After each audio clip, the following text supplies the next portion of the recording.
I'm Jay Moran. I'm Bridget Jaipal Valenza. I'm Thomas O'Neill White. I'm Angela Preston. We need to get together and let our voices be heard.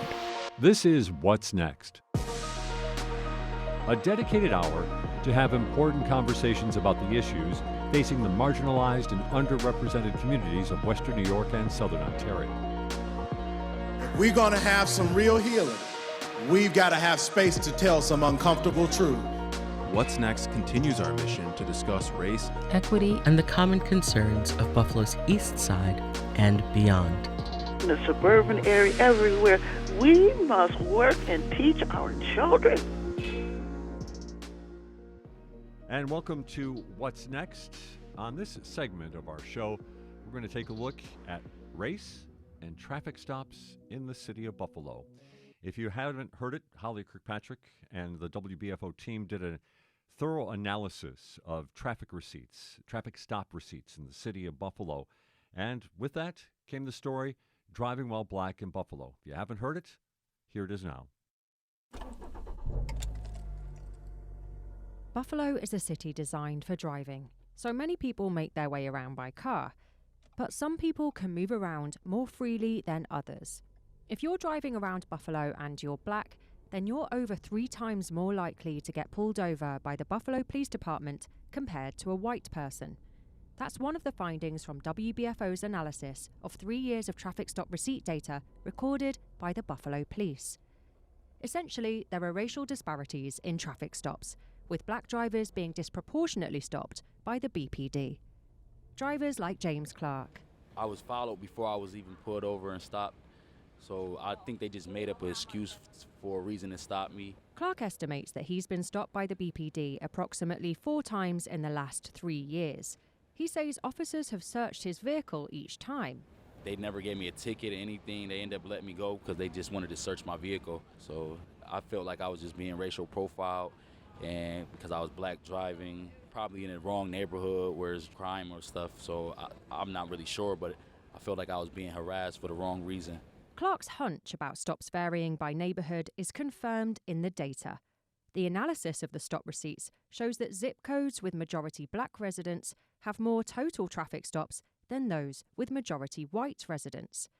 So, what is a stop receipt, and where does this data come from? People have come out to proclaim that Black Lives Matter. Stop receipts have been in use since June 2020, when, in response to the protests after the police murder of George Floyd in Minneapolis, Buffalo Mayor Byron Brown announced they'd be mandated as part of Buffalo's reform agenda. Stop receipts must be issued by officers when a traffic ticket is not, designed as a less punitive way to make streets safer and to create greater transparency in the BPD. And in July 2021, they were written into local law. So the whole point of stop receipts was to expose what we already knew was happening to black drivers, which was driving while black, right? Jolanda Hill is the co-founder and coordinator of the Fair Fines and Fees Coalition, one of the groups that advocated for the stop receipts in Buffalo. We've taken a look at that 3 years worth of data, and I've just now shown you the findings. What is your reaction to those findings? My reaction is I'm not surprised at all. That's just the country we live in. We live in a country where systemic structural racism is a thing. And as a result of that, the stories of black folks and brown folks are hardly, if ever, believed until you collect the data for it to say, hey, here you go. This is what we've been saying all along, but here are the numbers. And the numbers ring alarm bells for Bobby Hodgson, supervising attorney at the New York Civil Liberties Union. This certainly suggests that there could be racial profiling happening. People could be stopped because of the color of their skin. It raises a host of civil liberties and civil rights concerns about why the Buffalo PD is doing what it's doing. Everybody knows what sort of very serious outcomes can flow from a vehicle stop. Everything from being arrested to police violence to vehicles being seized. And when they're happening at disproportionate rates to Black people in Buffalo, that means people are at risk just from going out in their car. And there's another way the BPD could be legally exposed. Our findings show that for almost a quarter of records, officers are not properly recording the race of the driver as mandated under the city's right to know law. And as you buckle up for a journey around the city, bear this in mind on your travels. Of the 9 council districts, Fillmore District has the most total stops. It's alarming and concerning, and I think where I really want to get to the kind of the brass tacks of it to the police department is why. Fillmore District Council member Mitch Nowakowski says people travel to his district to commit crime, and residents often tell him they'd like more police patrols as a consequence. But traffic stops are not intended to be used as a blunt tool to look for other criminal offences. That would be a violation of the Fourth Amendment. So it's like, how do we untangle all of these things so that not only do people feel safe, are we solving crimes, but that we're also not disproportionately targeting minority communities. For Jolanda Hill, one solution is to remove police from traffic enforcement altogether. She's working with the Vera Institute of Justice and their national coalition called Stop the Stops to develop policies to remove armed police from traffic enforcement and to replace them with unarmed civilian traffic safety officers. But that process will take time. Because let's face it, police have been enforcing traffic safety for decades. So to just remove them, and it's just like, that's irresponsible advocacy. So obviously, we're working with lawyers, we're working with people that are experts, people with lived experiences to write a smart policy that makes sense for drivers, that makes sense for city government, that makes sense for residents. In a statement in response to this story, Mike DeGeorge, the city's Director of Communications and Senior Advisor to the Mayor, did not directly address the findings or claims made in this piece. He said that if anyone has an issue regarding a traffic stop, they're asked to call the Buffalo Police Department and file a complaint.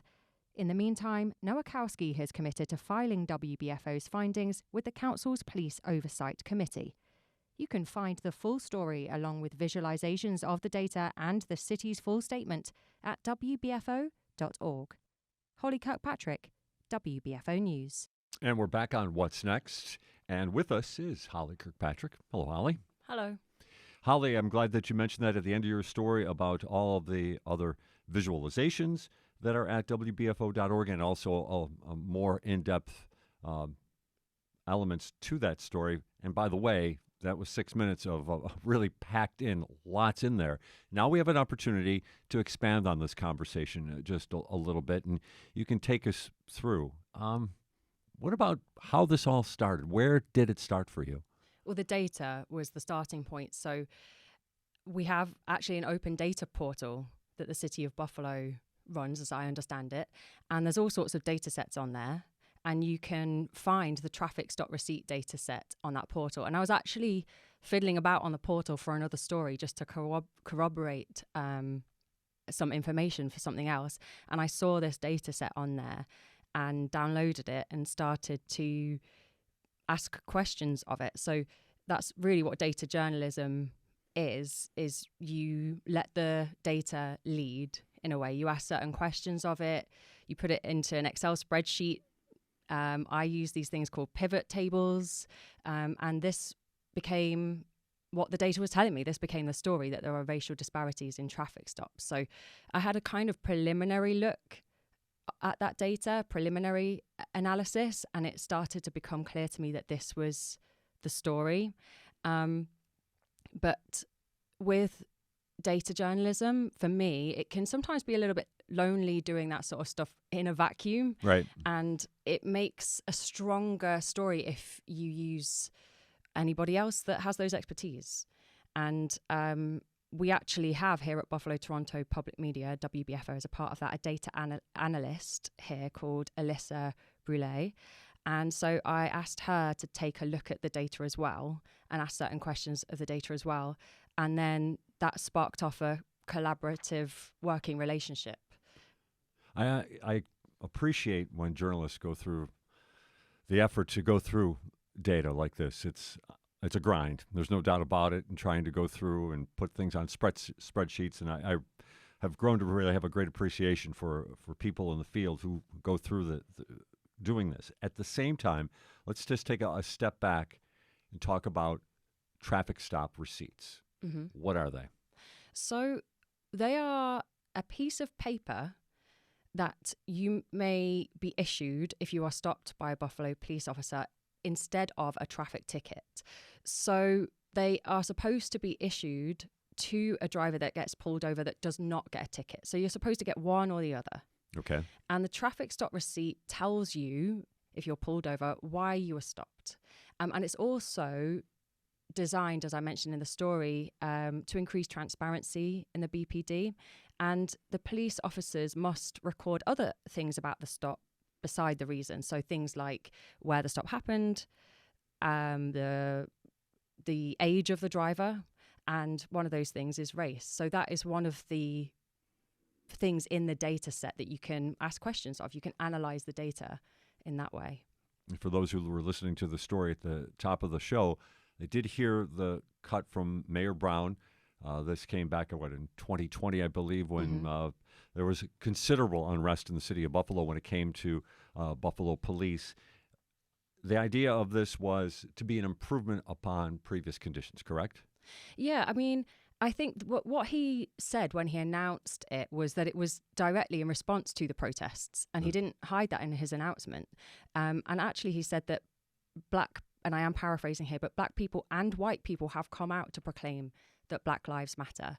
And this executive order was part of other reforms or elements, I would say, of the Buffalo reform agenda. That's what it's called.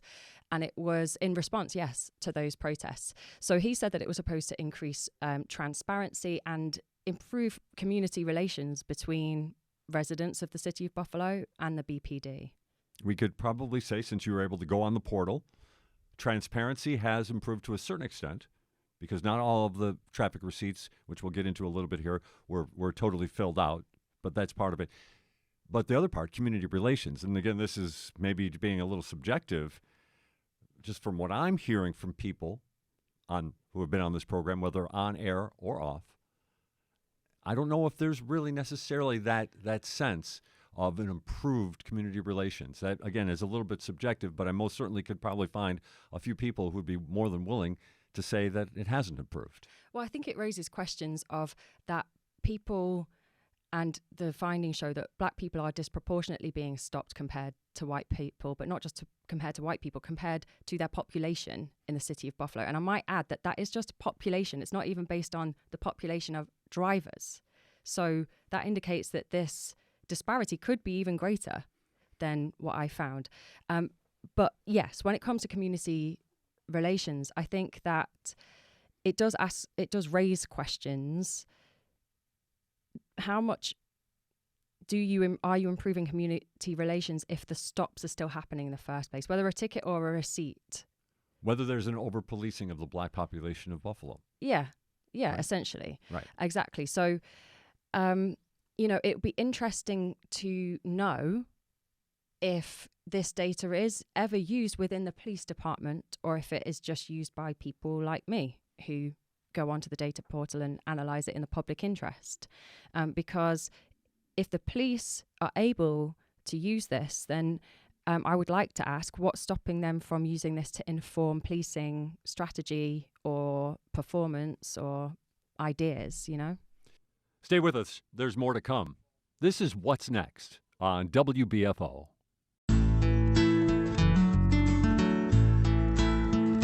This is the Buffalo-Toronto Public Media History Bite, bringing you a peek into significant historical events for the week of November 27th through December 3rd. I'm your host and program director, Tom Barrich.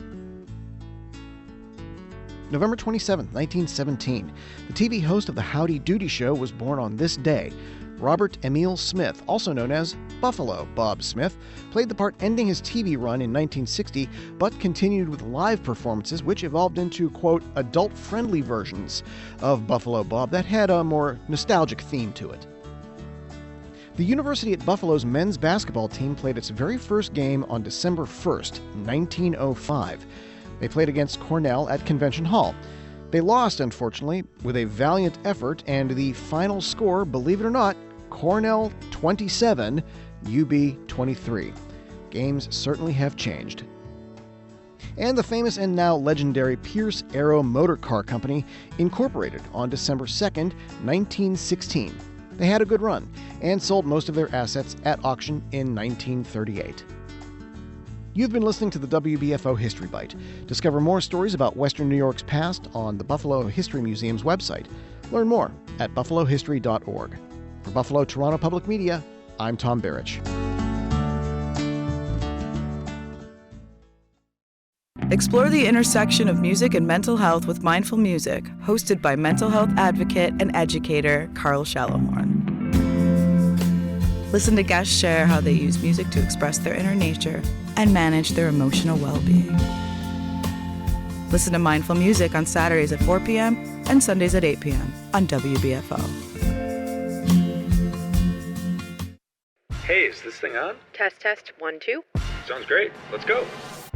The podcast world is overflowing with more than 750,000 podcasts to choose from. But for great local podcasts, you can now go to one place, the new Amplify BTPM Pods app.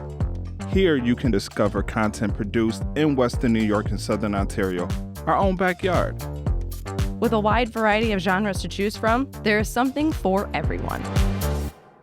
Listen to the best independently produced podcasts in the region, anywhere, anytime. Download the free Amplify BTPM Pods app wherever you get your apps and begin exploring your local podcast community now. You're listening to What's Next, our place to discuss the important issues of our communities of Western New York and Southern Ontario. We want to hear from you. Click on the Talk to Us option in the WBFO app, and we will work to get your questions or comments on the air. Do you have a story or concern that we should be addressing? Email us using whatsnext@wbfo.org. Together we'll have the conversations that are needed. This is WBFO, your NPR station. We were talking with Holly Kirkpatrick from WBFO. Her story is called Driving While Black in Buffalo. If you haven't heard it, you didn't hear the top of the program, I encourage you to go to WBFO.org to read it and also to listen in as well. Listening, of course, is a key part of this. Listening and finding people and the voices inside this story as well. How did you go about that? There's no portal for that, right? So No. you had to go you had to do some other work, right?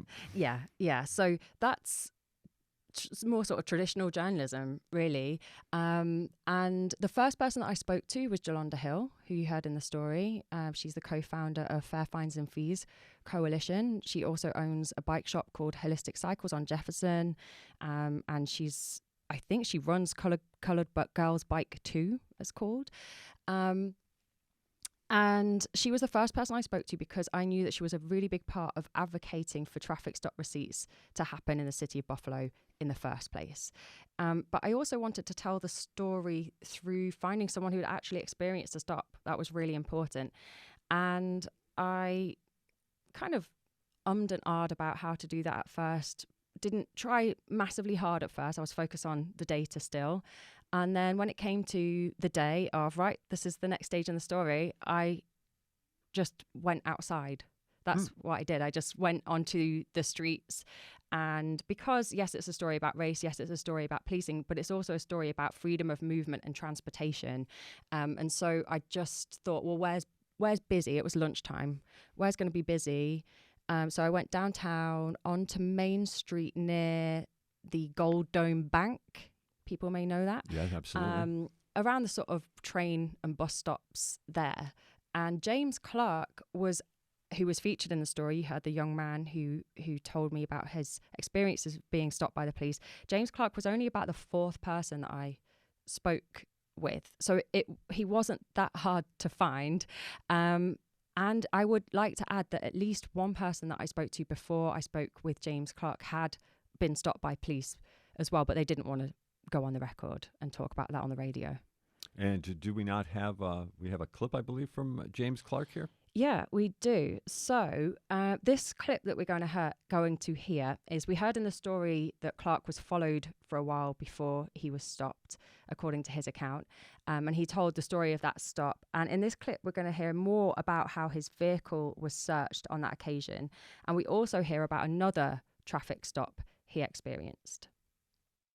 Did they give you a reason for searching your vehicle? No, they didn't. They never gave me a reason to search my vehicle. They just always say suspicion, but they never said what I was being suspicious of. and just wanted to search the vehicle. They never found anything and just sent me on my day.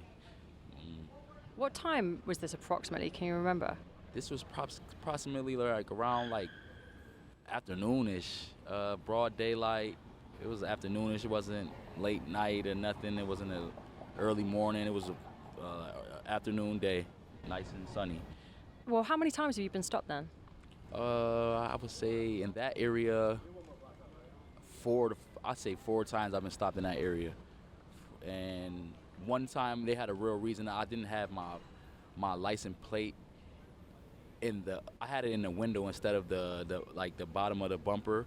So I guess that gave them a reason to stop me, but it was present for them to see my license plates, but they took me out my car for that, and I felt like I was supposed to be ticketed for that. There was no other reason. There wasn't no drugs in the vehicle or nothing. I was just stopped because my license plate was in the window instead of the bumper, but I was searched when I was just supposed to get a ticket. Were you searched every time you've been stopped? Yes. And that was James Clark, who you talked to down on Main Street at the train station near Huron. It's interesting. Let's just make sure to emphasize a key point here. It's one thing to get stopped. I think most people who drive have been stopped, usually for speeding in some people's cases.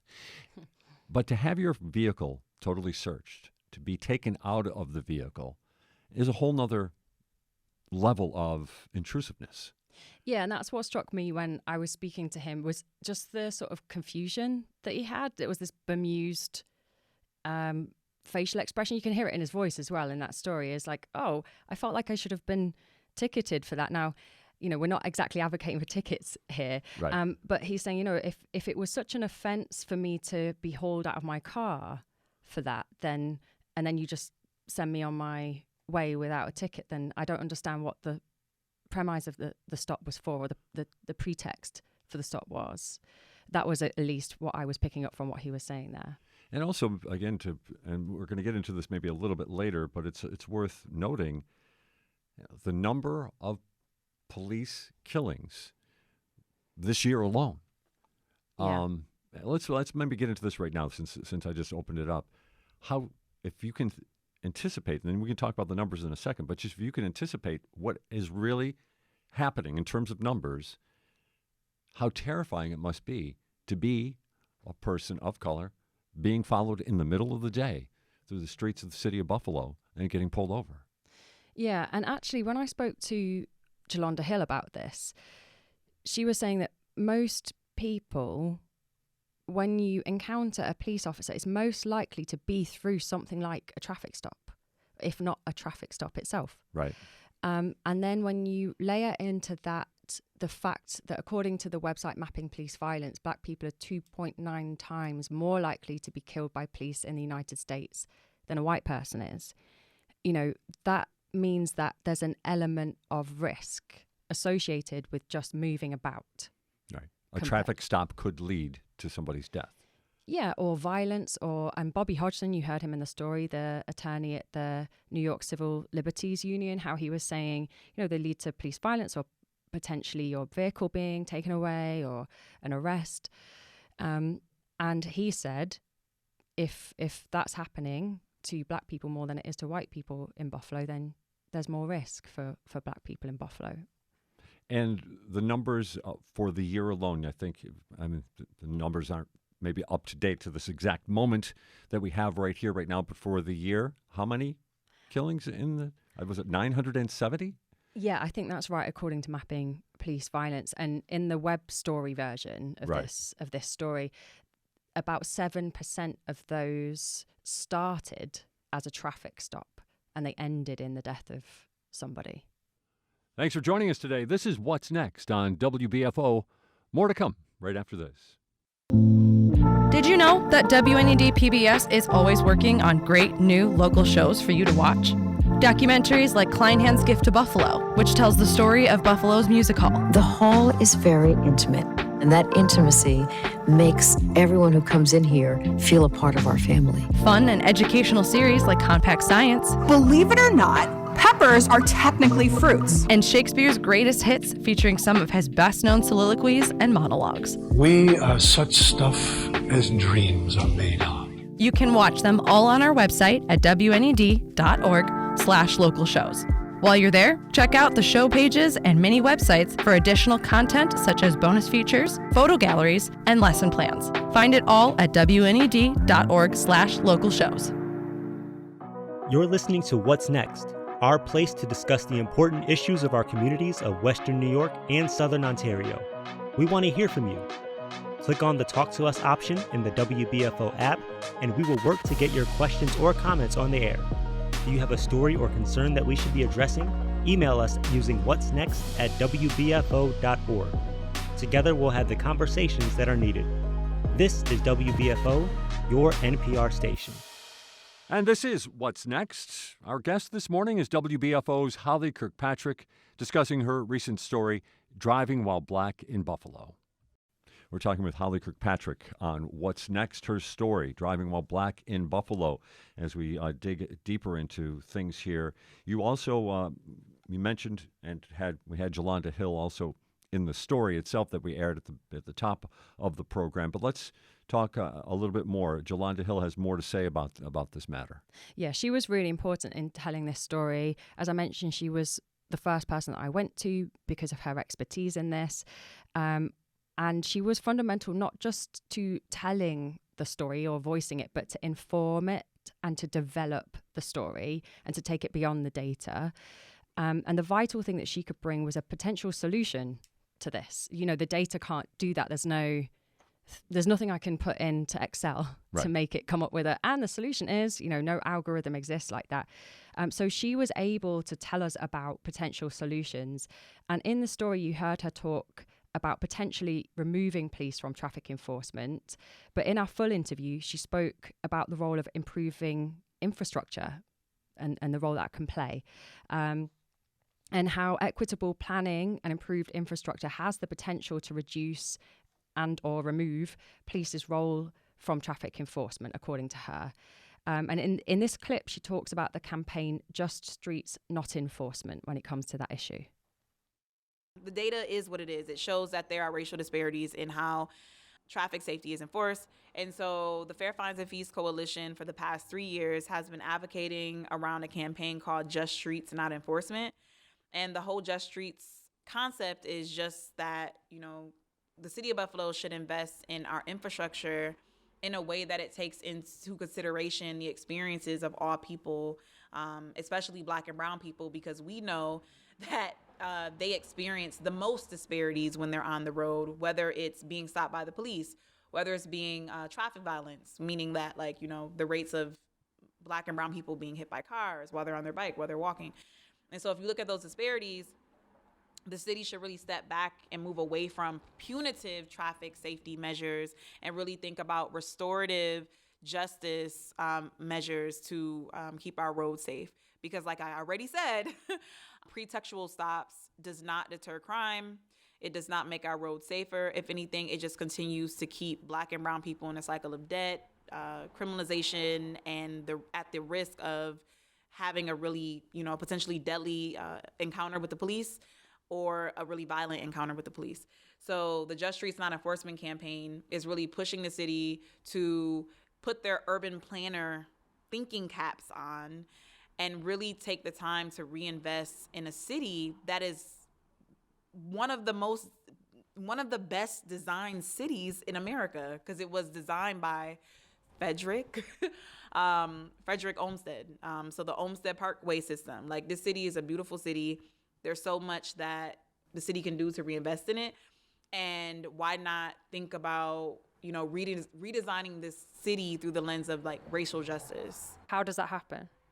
Well, so every city should have money in their budget to, invest in their roadways, in their infrastructure.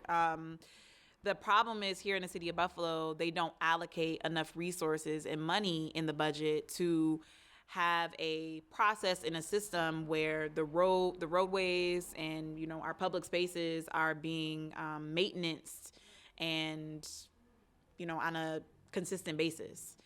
And so you have streets like Jefferson Avenue that haven't been paved since 1990. And you have other streets on the east side that, are just full of potholes. And so while the police are running around giving people tickets for a broken taillight, you have for example, a single mother on her way to work hitting a pothole, and now her car is destroyed, and now she's lost her transportation.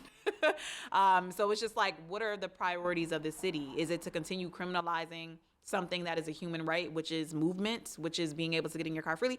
Or is it investing in the city so that people truly, truly feel free to get to where they need to go?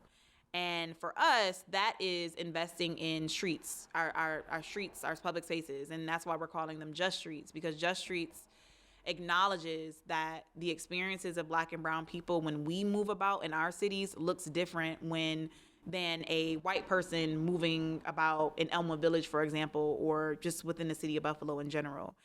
And so we are right now working with a national coalition called Stop the Stops, who in that coalition has people from cities around the country that are working with their police departments, working with their elected officials around developing language for a policy for their cities to remove police from traffic enforcement. So we're not so when we say remove police from traffic enforcement, we're thinking about it in a very responsible way.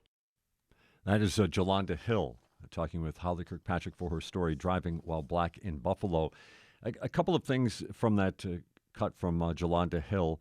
One is, despite knowing the facts, and as she used it, trying to picture how different it is for a white person to move around the city of Buffalo, around Elmwood Village, as it compared to a person of color or a Black person moving around. It's much different reality as being shown by your story here in terms of the traffic stops. But at the same time, there's a certain kind of, I want to call it almost optimism, or this, there is a way to do this. There are ways to move forward. Is that what you took from the conversation with Jolanda Hill? Yeah, and the fact that she was able to provide a solution is because of her work in this area. As she said, she's working with that national coalition out of the Vera Institute of Justice called Stop the Stops. So she's informed about this problem and the potential solutions to that. And, removing armed police from traffic enforcement might sound pie in the sky, but it's actually not completely unheard of. And through my conversation with her, I was able to then research, okay, as anything like this happened. And it is still quite a new idea, but there are a couple of municipalities that have experimented with this. And actually one is called Chapel Hill in North Carolina. Home of the University of North Carolina. Yep. Oh, at least I had to Google it. Sorry. Where's that? Anyway, I called them and they were extremely polite on the phone. And I said, can you tell me what the deal is with your traffic stops, except I put it in a much more professional manner. And they pointed me to their policy online. And what they do is their police are not permitted to even stop a car for a non-moving or sort of non-safety related issue, such as no insurance, no sort of, defaced license plate or tinted windows. A stop's not even allowed to happen for one of those things. Now, speeding, yes. Right. Running through a red light, absolutely. Safety issues, right? Yeah, yes. So it's not completely unheard of. And a lot of other advocates are also not totally into fully removing police from traffic enforcement, but just reducing their involvement. And I think that was her point as well, is the main way to do that, or the first step is how she put it, was to invest in the infrastructure first and foremost, and then look at other possibilities. And I think it's just worth just maybe taking a moment just to kind of compare some of the facts that we've gone over here with the realities. And that is, while it might seem to people, impossible to take policemen or police officers out of traffic enforcement, at the same time, what could be the benefit? The benefit being people who are afraid, who fear for these traffic stops, And again, here in the city of Buffalo, we're talking about people of color, black people. It would be another step in reform to doing something to, perhaps bring some equity to what is real in Buffalo. Yeah, and all of this raises the question is, are these stops being used in Buffalo as traffic enforcement to improve traffic safety, or are they being used as a way to search for other crimes, which, according to the lawyers I spoke to, would be against the Fourth Amendment of this country? Sorry to quote your own founding principles back at you. That's fine. We most certainly appreciate that, because now we get a chance to explore the Fourth Amendment, and hopefully at least one of us can remember what it was. But that does bring us, though, to another voice that I know you had inside the story, but and I did want to get into some legal analysis and some legal response here. This is an attorney with the National Center for Law and Economic Justice. Yeah, let's talk about. I'll introduce her Please. and explain her involvement with this world of police and race in Buffalo, because it is important. We're going to play a clip from her, but it's important that we kind of listen with this context in mind. So Angela Malhotra is her name. She's a senior attorney at the NCLEJ, and she's the lead attorney representing the plaintiffs Black Love Resists in the Rust, which is out of Buffalo, in a class action lawsuit which was filed in 2018. Now, that lawsuit is filed against the city of Buffalo, and it alleges that the city of Buffalo targeted Buffalo's Black and Latino communities through the Buffalo Police's vehicle checkpoint program, and specifically through its now disbanded traffic unit, which was known as the Strike Force, you might remember. Yes. And I spoke to her about our findings just to get her take on this. And I asked her about the legal alarm bells that go off for her as an attorney. And the good thing, Jay, about being English and asking these types of questions is that people helpfully lay it out for you. They take it down a few notches.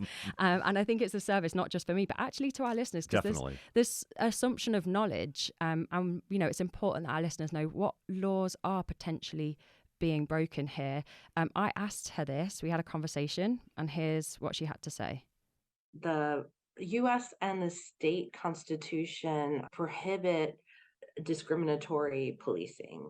They require that government agencies treat all people equally regardless of the color of their skin. And here we can see that the Buffalo Police Department is clearly treating Black and white drivers differently. There's no explanation. Every Buffalo police official has testified that Black and white drivers commit traffic offenses at the same rate. That's your baseline.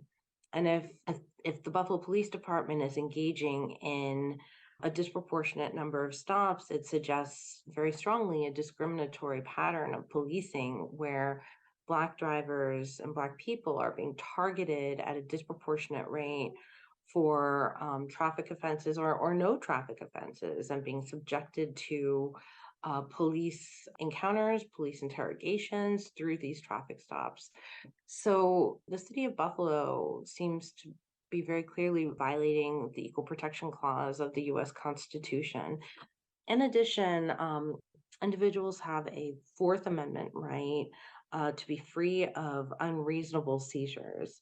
And that right is also protected by both the U.S. Constitution and the New York State Constitution. The New York State Constitution goes further and doesn't even permit officers to approach an individual, including someone who's driving, without a bare minimum of suspicion that they may be connected to a crime. And so by the Buffalo Police Department engaging in these disproportionate actions towards minorities, traffic enforcement actions, it suggests there may also be a pattern of Fourth Amendment violations where the city of Buffalo is failing to stop individuals for legitimate reasons, and instead stopping individuals for pretextual reasons during these traffic stops. So with the Fourth Amendment, it's not just about searching somebody, it's also about stopping somebody. Absolutely. The Fourth Amendment requires that for a government official, such as a police officer, to stop someone, they must have probable cause that they're committing a crime. And to temporarily detain them, they must have reasonable suspicion that something is amiss, something is afoot related to a criminal activity. And here we're talking about stops where no traffic ticket resulted from those stops. And, we can't be definitive, but it does kind of raise a question with such a vast number of stops and a disproportionate stops of minorities not resulting in any kind of traffic ticket or violation. It suggests what we've seen in our litigation. It's very consistent with what we've seen in our litigation, that the Buffalo Police Department is stopping individuals and disproportionately minority drivers without a sufficient legal basis to justify the stop in the first place. A good sort of counter argument, I would say, is a police officer could turn around and say, well, there was a good reason, and I wrote it down on the traffic stop receipt. The person rolled through a stop sign and they had, for example, tinted windows. And I wrote both of those things on the receipt.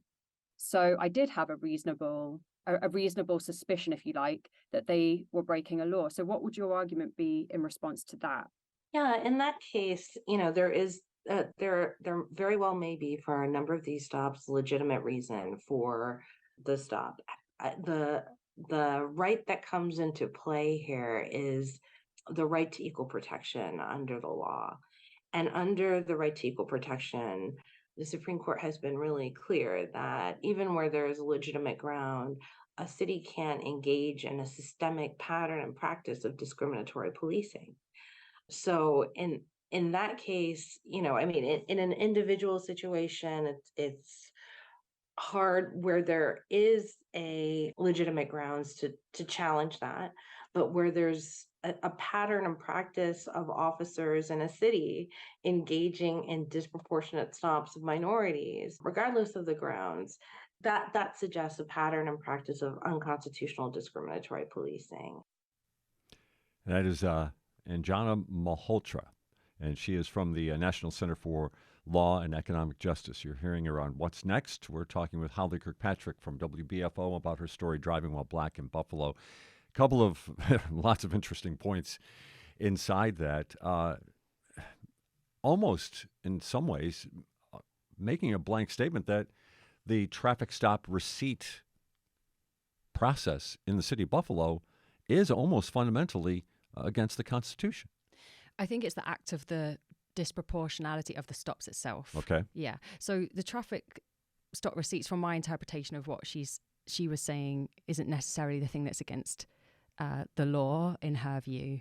It's more the disproportionate nature of the stops themselves. The fact that we're talking in detail about this story, but at the end of the day, if you zoom out rather than zoom in, it's the fact that Black people are not able to move around as freely as white people in their city. Yeah. And it's also interesting, you did mention it going into the cut about the strike force that was, of course, in the city of Buffalo.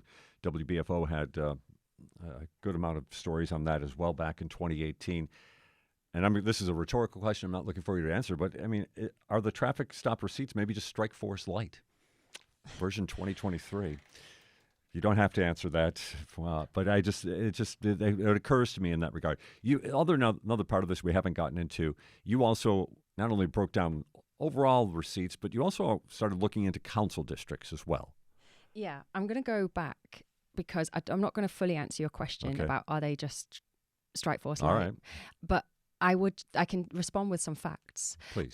So actually, what we're seeing is since 2020, and it's not necessarily because of the traffic stop receipts, it's just there is some sort of correlation.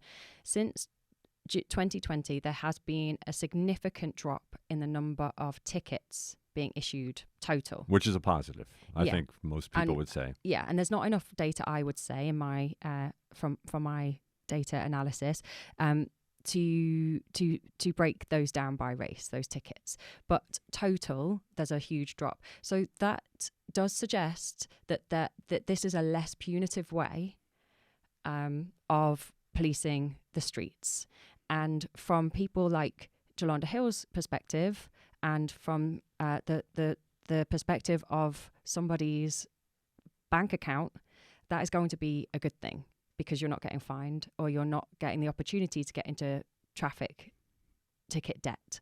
So there is a lot of positives that are coming from the use of traffic stop receipts. But this story is to show that, well, we can also use them to trace stops and report on that. And that's what this is all about. So while it might be less punitive, that at the same time, and the one thing that we keep coming back to, though, is a restriction of movement. Exactly. In your hometown. Yes.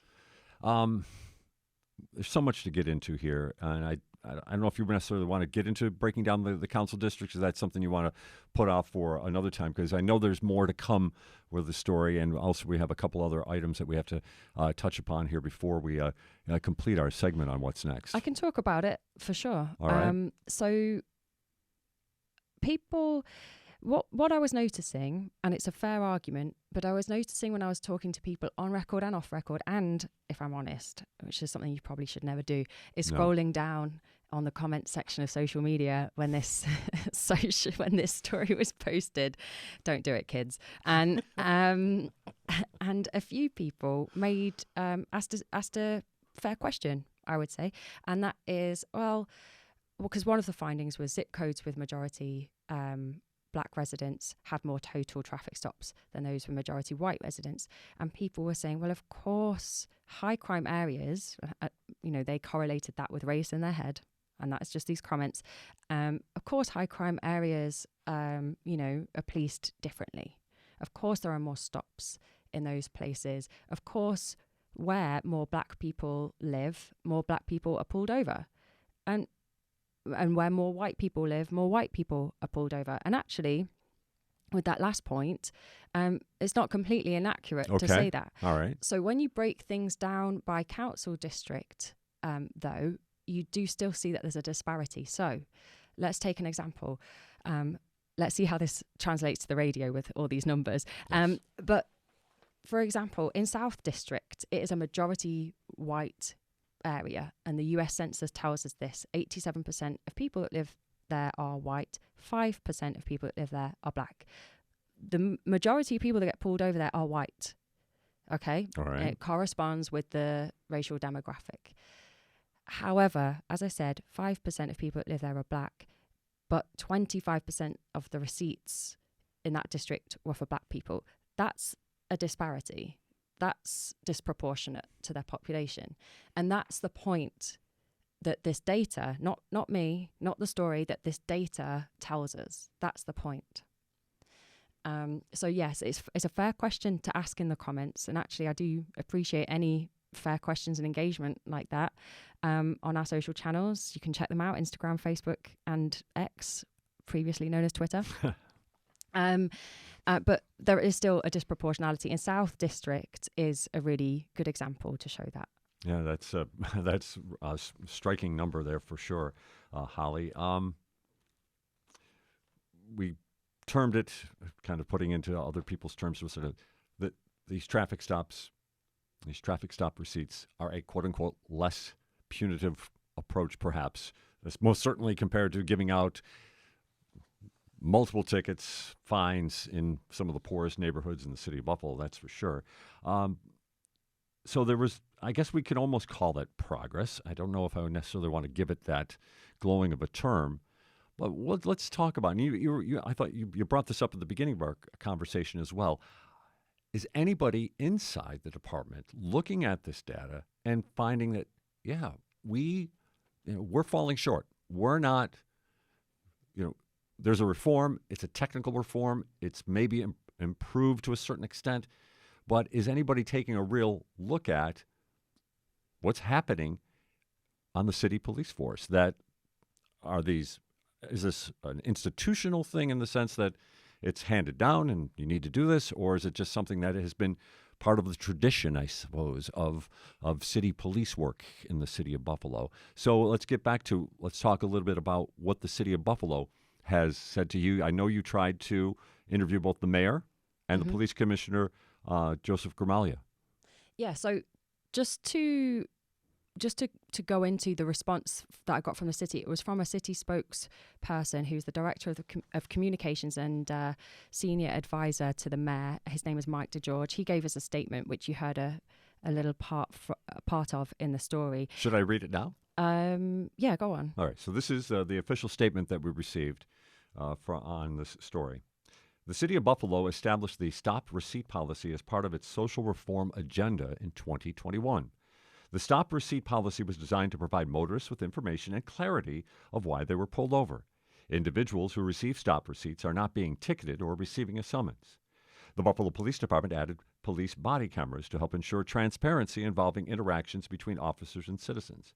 If anyone has an issue regarding a traffic stop, they're asked to call the Buffalo Police Department and file a complaint. That is the direct quote in response to this story. Couple of things to fact check. Please. So, as the story itself that we played at the top of this segment outlined, was that the stop receipts were actually put into place in June 2020, and then they were written into local law in July 2021. Okay, so that is a clarity to that particular statement there as well. Commissioner Grimaglia, you attempted to interview him on this? Yeah, so I think that was just an unfortunate timing. So he was actually on vacation at the time that I asked for an interview and wasn't going to be able to provide an interview in time for the deadline of this story. But I did extend an invitation to him. I called his office to say that we would really welcome a conversation, an interview with him, maybe even on What's Next is an idea that I'm just thinking of now. Oh, yes. And he it has yet to return my call, but I will try again. And I would really, really welcome that conversation, because we're talking amongst ourselves right now, and we have that question. Are they using this data? Do they ever look at it? If not, why not? If so, why, and what are they doing with their own findings? And yeah, I asked for an interview with Mayor Brown. The reason I asked for that is not just as the mayor of the city, but this was part of his reform agenda. Yeah. So this is what we found. What do you make of these findings? Is it turning out how you thought it was going to? And also, what are you going to do about it? I suppose is the blunt kind of question. Are you going to do anything about these findings? How are you going to receive this information, Well, I will extend it officially as well, and not that it's necessarily my place, but we would welcome any response from the Buffalo Police Department or City Hall in regards to this particular issue. You did a great job getting the data and bringing it out, and I think some of the assumptions, I'll use the term assumptions for myself, are fairly clear about what that data is telling us, but it would be, like you said, something to get a little bit of a conversation going about what is going on in the city of Buffalo with its residents and its police force. Yeah, and talking with the police commissioner and the mayor is really important to this story, because it's a public interest piece of work. And getting that perspective and having those people able to answer some of those questions is really important to making this story even deeper and to informing our audience so they can make up their own minds. And we're coming down to our final moments here of What's Next with Holly Kirkpatrick, author of the story Driving While Black in Buffalo. I encourage you to go to WBFO.org and to check it out. Or as Holly also mentioned, you can find out a lot more on our social media platforms as well. Something I did want to just to touch on just a little bit there, the creation of the visualizations you did mention. Allison's name, I believe it was earlier. Alyssa. Alyssa, I'm sorry. Alyssa Brule. Yeah. She's the data analyst here. She created the visualizations for this story, which if you haven't seen them, I would urge people to check them out on WBFO.org. Or if you use social media, they're on our Instagram and our Facebook and X, which was known as Twitter. And I think we've been talking about the reporting behind this, but actually, if you look at those visualizations, they, in some cases, I think, tell the story. They tell the story. They're quite stark. Yeah. And so that's why I would direct people to go and have a look at them. If you're listening to this and you've been interested in this, then you'll certainly be interested to see the visualizations. We know we'd like to talk to someone from City Hall or the police department regarding this, so that could be what could be next about this story. But what is next for this story? you've done a lot of work already, but there's still more work to do, isn't there? Yeah, I think I would like to, we were speaking about the council districts. I would like to break the data down by council districts in a story and put that on our website. I think that's certainly a next stage. And from there, really, if I'm honest, it's now in the public domain. That was the purpose of this. It's like I keep going back to the fact that this was in the public interest and now it's out there. So there's a lot that is out of any of my control now that it's out there. You know, Holly, if we had more time, I'd ask your opinions on all this, but we don't have time. Oh, how lucky. Yes, how unfortunate for us in that regard. Holly Kirkpatrick, author of Driving While Black in Buffalo. Check it out at WBFO.org. You can listen to the sound there. We had it at the top of the program as well, but there's a lot more information there to be found, and hopefully we'll be hearing more about this story as we move forward. Holly, thanks very much for joining us on What's Next. Thank you for having me. This is What's Next on WBFO and WBFO HD1 Buffalo, WOLN Olean, WUBJ Jamestown, your NPR station.